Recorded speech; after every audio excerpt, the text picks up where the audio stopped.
So I think I'm keeping us a little delayed today. Welcome to you, John. We've known each How are other you? for a few years now. Yeah. Wonderful. Great to see everyone. Mea culpa. Mea culpa. When you age, you move a little slower. Not only me, but I took my mom out for brunch today. She's 83 with a walker, and so I got a little delayed. So I apologize, but here we are, all good intentions. So we're going to talk about affordability, and we're going to talk about housing here in Mississauga. And I'm really, really pleased because of all the municipalities, all the cities and towns and the GTA and across Ontario, Mississauga has a plan to address this, and I know we'll be speaking about that. But this is my opportunity to talk to John, who you know covers urban affairs, so he's on top of these items as well, and writes about politics, and you're also senior editor, right? Okay, so let's get started, and then we can take questions from the floor as well. So John, housing is becoming increasingly unaffordable, not only in Mississauga, but here as well, but right across the GTA, right across Canada. I think it started in Vancouver, where we saw foreigners coming in and picking up real estate, parking it, and driving up the prices. But we're victim to it here in the GTA as well, and that means rising prices more so than anything. And so middle-class households are struggling to find the appropriate housing for their needs. We want people, particularly with Mississauga, I'm sure all other mayors do as well, to live and work in their cities. But unfortunately, the price of real estate is going beyond their means. So you find people who they're driving our economy, hardworking people, are having to live further and further away, causing them stress, causing gridlock and congestion and time away from their families. So how do we address this? What is the most significant thing for us to learn for our city from this push? Well, I think that there are a number of factors. Certainly, there's like this incredible mismatch between sort of average incomes and the price of housing, the price of buying a house, the price of increasingly the cost of rent. So there's this mismatch, and the answer isn't necessarily adding more supply, but it's adding the right kind of supply, because we have a great ability to create condominiums, and the condominium prices are increasingly unaffordable. So it's not the right match. And so I think that there are a number of factors. One of the takeaways from the film for me is that rent control has to be part of the mix, because it seems apparent that without some kind of regulation over rents, you have a large problem with the 50% of the population that lives in rental housing. And I think that municipalities, City of Mississauga, City of Toronto, have an obligation to find a way of creating the right kind of housing supply. So that means, looking at more types of rental housing. It means sort of increasing density in a sort of, what we've called in this book that I co-edited recently, gentle density. So, creating sort of, duplexes, triplexes, fourplexes in traditional residential neighborhoods. So you're bringing up the density in neighborhoods that are already serviced and have all sorts of amenities. So there's sort of a mix of tools, and some of them are at the municipal level and some of them are at the provincial and national level. I think you're correct. It's getting the right format for the residents. So for instance, we have a lot of single-family homes, and we're building a lot of condos. And I know even my 83-year-old mom, who I was just out with, she said, I can't live in a townhouse. I can't climb stairs anymore. So what's the appropriate mix? And I know that the development community is really pushing the fact that there's a supply problem, and they need to change the rules so they can build more supply. But the issue is affordability. They'll build affordable if it's 500 square feet or 450 square feet. The issue is the right mix. So affordable for a family of 2 or 3 children. And I can tell you, and I see a lot of our staff here in the room, that we don't have a supply problem in Mississauga. We have 20,000 units, 20,000, that they can pull the permit on any time that they haven't acted on. So 20,000 in the mix, and another 35,000 in the development pipe. So supply is not the issue whatsoever. It's getting it down to the affordable. So we're aware of our current housing challenges. And our recently approved housing strategy speaks to housing affordability issues for middle-income earners. As I mentioned, it's called Making Room for the Middle. And it focuses on what Mississauga can do through retaining existing affordable units, right, through demolition control bylaws, and from requiring that the developer put back the number of rental they take out of the mix, particularly if it's proximate to public transit. Secondly, encouraging the creation of more affordable units by the private sector, and we have to work with other levels of government to incentivize that or defer our DCs. Second and thirdly, partnering with the other governments to build new units, but the other levels of government don't want to be in the building business, right? However, as a lower tier municipality, that's a fight we've been fighting on the regional separation. We have limited financial resources with respect to land and what the city is able to do. So what do you think a city like Mississauga should do to increase the supply of affordable housing? So I don't know exactly what the number is for the city of Mississauga, but I'm sure that within the boundaries of the city, like with many large urban areas, there's a lot of publicly owned land. There's some publicly owned. Am I right? Planning department. Do we have publicly owned land other than the odd little so fraction? I'm including the federal government, the provincial yes, government. they right? do. Right. So it's often said there's one taxpayer and there's one. We all own public assets, and it seems increasingly clear that the cities that have figured out how to address the housing crisis are making better use of public assets like publicly owned land. And so, Vienna is a really interesting example, and it's an interesting example because it's, Vienna is it's a social democratic country. It has a capitalist system, but there's a great deal of housing in Vienna which is developed on public land. It's subsidized in one way or another, and so the land values are no longer subject to financial speculation. And this is something that the mayor of Toronto, John Tory, initiated after he was re-elected. The city sort of identified several parcels of municipally owned land and are developing rental housing, and both at sort of slightly below market rates and deeply affordable. And this is land that's not going to be sold off. They're doing long-term leases with the developers, and in that case, it was only City of Toronto owned land. And there are other opportunities because the federal and provincial governments also own lots of land. And I really believe that this is an incredibly important part of the solution to this problem.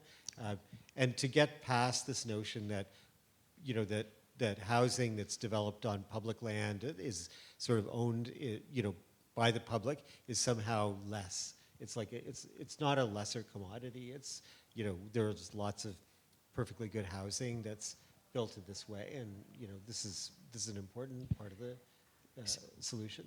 So it's an interesting idea, and I respect Mayor Tory and what he's doing. And we, as recently as Friday, had a group in my boardroom talking about that very issue, and we're trying to identify land that is available in Mississauga that isn't already privately held. And largely, it's just small fragments, often MTO lands that, from the easement of an exit on a highway, for instance, there are some little parcels, and how we go about working with IO Infrastructure Ontario to liberate them from that land and make it useful for public housing is a goal of ours for sure. Some of us, I see Andrew is here, we were in Sweden this past May, and certainly the Stockholm and all those large cities, they still own their land because it was all royal land, and now it's been given to the cities and the municipalities. So they develop, they zone those properties, they decide what will be built on them, and then they put it out to tender to the development community to build what they have zoned and already defined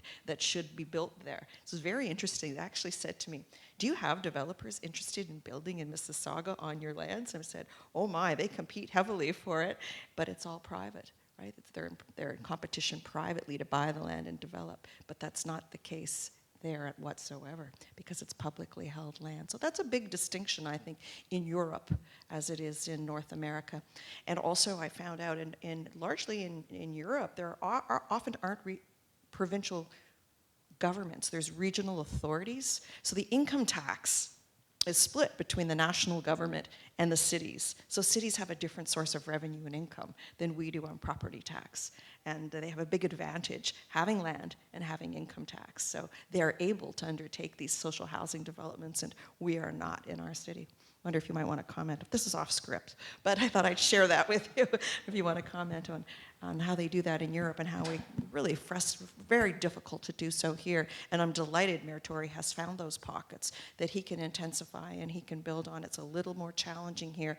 Every time you see a plot of land in our city and you think it's green space, it's owned by someone, and there's probably a development permit on it, or going forward in the future when the market is right and the time is right. The Rogers lands, for instance, M City, across the street, 15 acres, 8 towers. Been sitting on that land for 40 years, waiting for the right time to develop it. So we have 30 towers in our downtown about to break ground within the next 5 years, I'd say. 5 years, Andrew? Yeah. So I don't know if you want to comment about those distinctions.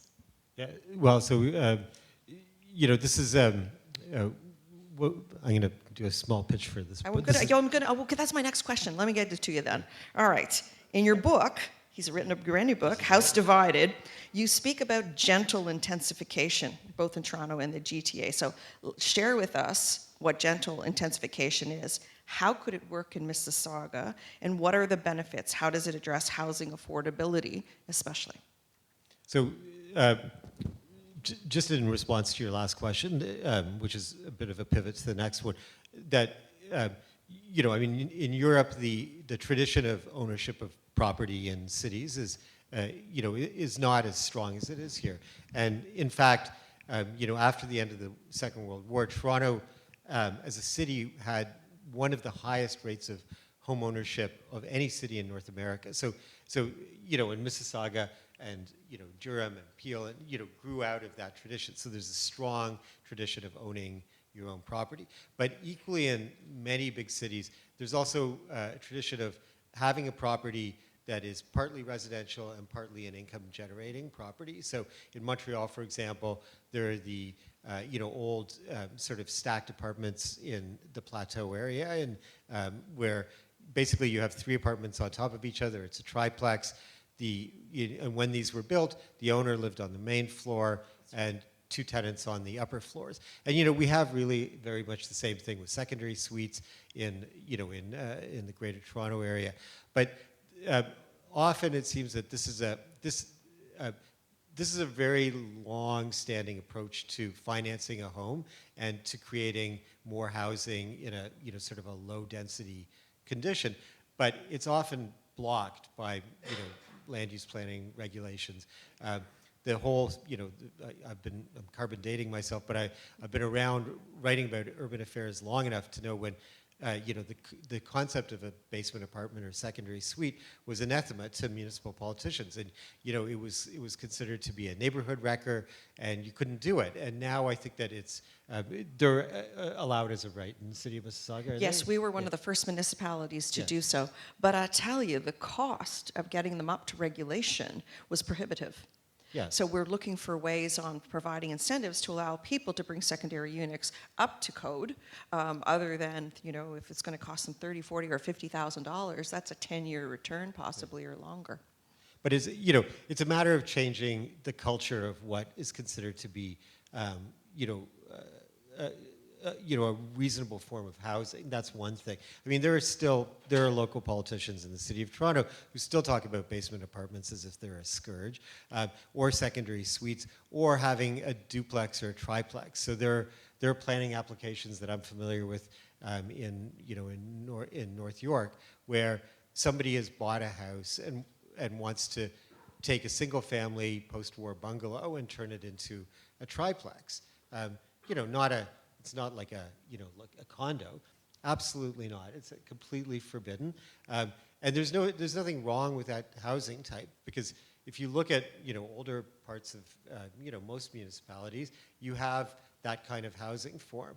And so what what we've seen in cities like Minneapolis and Portland, and there are a growing number of cities in the U.S. that are doing this. They're saying every residential area can have duplexes or triplexes as of right, which means that if you have it, you could, if you own a piece of residential real estate, you can change your house to have 2 or 3 units. And this is a way of, this is gentle density. This is allowing more people to live in the same neighborhood. And so, I mean, just going back to... It allows people affordably manage their mortgage and gives other people affordability in their housing. So it helps everyone. And I mean, the other thing is it helps neighborhoods, because there are a lot of neighborhoods that, where the housing prices have priced out large swaths of, of the population. So there are places where, older residential neighborhoods are, there are fewer and fewer children living in them.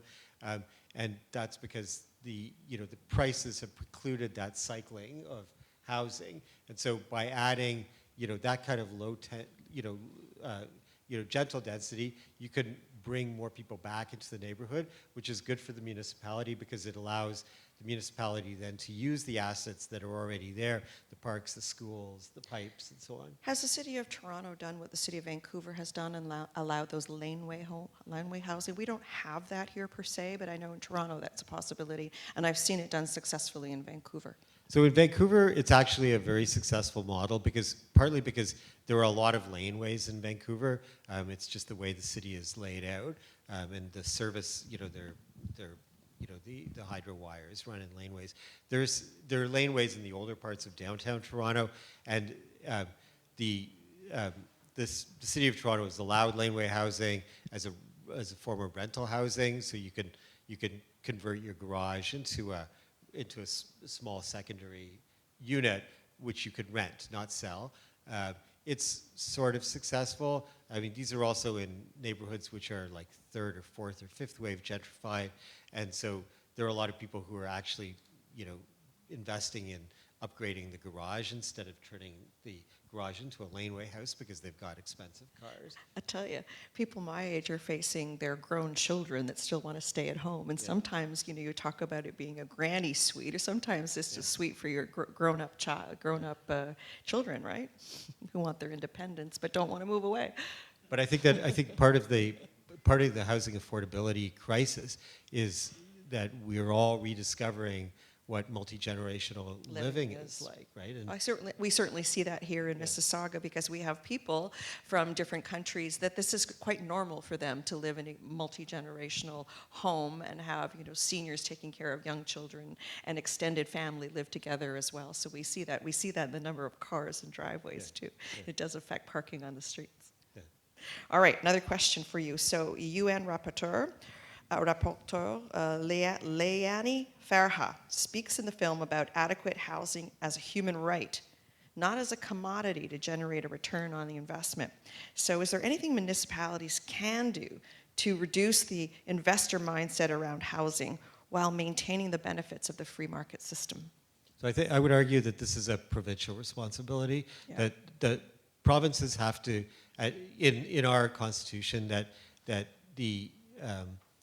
we have to kind of revisit the whole notion of rent control, because by deregulating rents, you make apartments and small apartment buildings into the kind of commodities that were discussed in the film, where you can constantly squeeze more income out of those units. So that's one piece of it, and I think that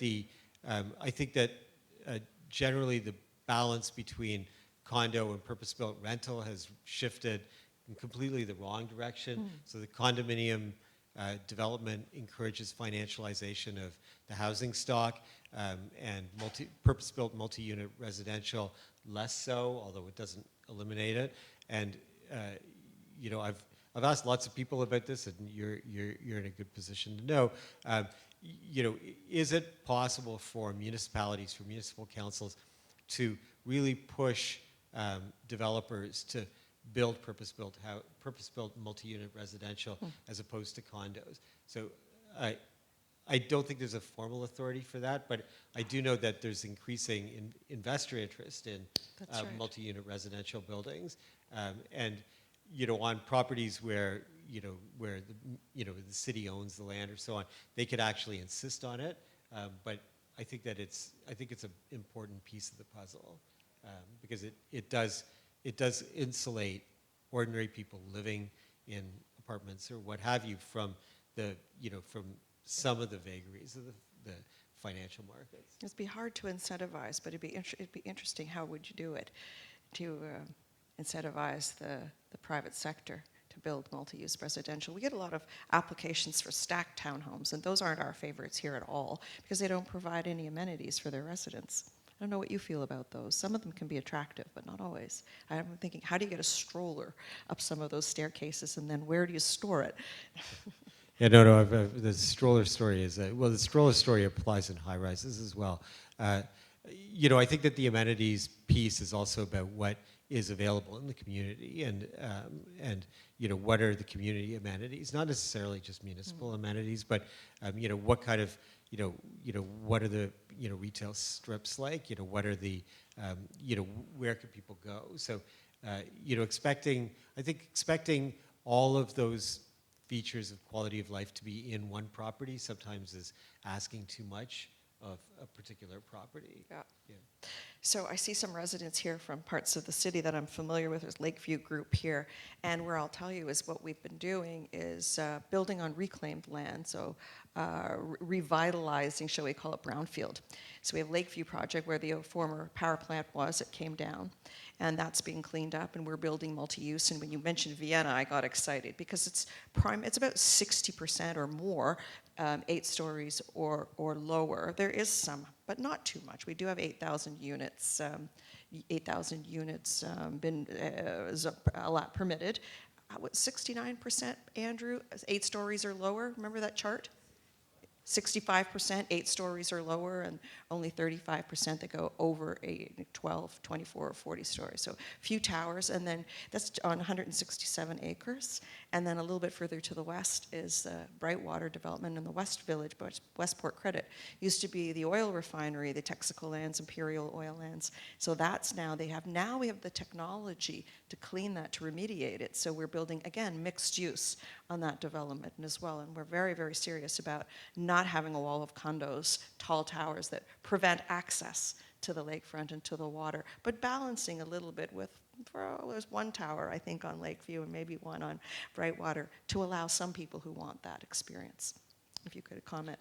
Well, I mean, the Lakeview site is a great site because it also not only does it allow for more density and but because of its proximity to the GO station, that you have the capacity to kind of create this sort of more transit-oriented development, which is also a really important part of this story, and just to build on that slightly, because we've talked a lot about climate during the election and climate change, that building livable, compact cities is not just a sort of an economic imperative for city dwellers, but I mean it's an environmental imperative. So if you have very high cost of living cities, they kind of spew people out, and then there's more driving required, and there's more you have to run the pipes further and further. So finding ways of creating those kind of compact transit-oriented developments is super important, and I think Lakeview is going to do that. I think so, and the Brightwater as well. And then provincial government has sort of changed the rules around on inclusionary zoning, because we had hoped that we could apply that technique right across the city, but they're only allowing us to do so in transit nodes, transit hubs. So, but the development community so far has been forthcoming with affordability, particularly on Brightwater. How many units are they giving us? Remember, 100, 10%, about 10%, 100 rental, and some land. And for land for Regent Appeal to build subsidized units as well. So they've been really good over there. And what about Lakeview? Is there a component? We haven't negotiated that yet. Will be a component of affordability, affordable built as well. So we've been demanding it from the community, from the development community here. And the one thing I would say about it, so I don't know what your formula is, but the City of Toronto's formula for what constitutes affordable is below market value of the apartment or the condo. Because the prices of everything have gone up so much, that just having affordability is defined as just below the average is not actually in sync with what average incomes are. And so, one of the conversations, certainly in the City of Toronto and perhaps here, is that is to rethink what affordability means, and how do municipalities sort of define affordability? Because if they say, okay, well, I'm writing a story about this as for the Globe next week, talking about a developer saying, oh, we're going to create affordable rental, but or affordable condos, but if the rents are just below the average rate, which is too high for most people living on a $60,000 or $70,000 family income, you haven't really solved any problems. So I can tell you how we define it here, because we've done the strategy called making room for the middle, and if they haven't given it to you, we'll share it with you, because we have a 0.8% vacancy rate here, and we know that 30% of our residents are spending more than 30% of their income on housing. So the strategy, making room for the middle, the goal is that 35% of all new housing, whether it be rental or affordable ownership, be targeted for this middle class, and we defined it as 55 to 105 household income, so that the price ranges are in about the $400,000 to $450,000 mark for purchase, and $1,200 to $1,300 for rental. So that's how we've defined the making the middle income earners and what they can afford. How do you feel about that? Yeah, no, I think that's a much better approach, because I mean the approach is grounded in what people are able to pay, right, rather than what the market is able to deliver, which are two completely different things. And at the Region of Peel, they build subsidized, but what they've been doing is investing in those units and then offering them to the families that are on the wait list. And we do have, I think, almost 13,000 families on that wait list, but offering it to them at affordable rates for rent geared to their income at the Region of Peel. So I think we're wrapping up here. 5 minutes. Okay, so I've got to get a couple more questions in. I've been talking too much. Sorry. So outside of the local context, are there other successful approaches at cities other than Toronto, Mississauga, and we've mentioned Vancouver. I think that Edmonton and Calgary have done some innovative things. Maybe even Winnipeg, and you've mentioned Montreal. So are there any other cities that have done some interesting things on the issue of affordability? Well, I think that it really depends on how ambitious the municipal government is, and we have a fairly cautious system of municipal government. There's in New York City, there's a very, very ambitious program of construction of affordable housing. It's also been tethered to green building strategy. So these are two pieces that should really go together, because if you insist on green building standards, you create dwellings that are less expensive in the long run to operate, and that means that you don't need to sort of charge as much rent. So that's a very ambitious strategy. It's not inexpensive, that's for sure, but it's I think with cities, because cities will only get larger, and because these pressures and the social polarization around housing is a problem that's only going to get worse, that investment is best made now rather than later. And the other examples involve questions about how much national governments are prepared to invest in housing at the big city level. And so so the federal government under the Liberal government has pledged a substantial amount of investment in affordable housing. Mostly rehabilitation of homes more than new construction. Yes. CMHC used to be in the building business, but they're not any longer. I remember the 70s and 80s when the national federal government was building like cooperative housing. Whatever happened to that? That worked so well. We have some here in Mississauga. No, I'm glad you mentioned co-ops, because cooperative housing is a great model. And one of the things that's really important is that there have to be the financial instruments to allow those kind of co-ops to be developed. This existed in the 60s and 70s. They're very sustainable models for housing, and that should definitely be part of the mix. And for some reason, it's not part of the mix, really. So the national governments are important in this formula, and they have to think through the fact that it's urban regions which generate the wealth, which are also suffering from the housing spikes and the extreme pressures around housing costs. And so there's a case for federal dollars to be reinvested in housing in urban areas. The last one I'll mention, because I know we're wrapping up, we're short of time, but there's a definition of who can live in a single-family home, and there can't be more than 3 unrelated people or something like that. Is that right, Andrew? 3 unrelated people. But yet, I have groups of seniors who come to me and want to have a cooperative home or a kind of use a rooming house or have a rooming house style format. As a seniors resident of there have been the Golden Girls strategy, living together, and that would provide some affordability for those seniors too, but that would require changes in zoning and changing in some of our definitions. This is a really interesting point. So one of the things that we talked about in this book, we wanted to sort of peel the onion about how we got into certain habits of thinking about housing.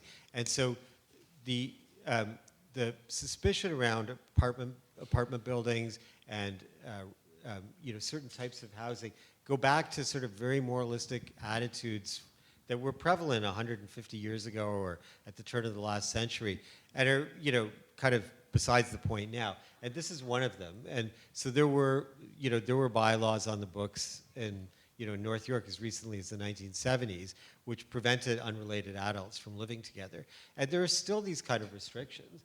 And it's Sounds very Victorian.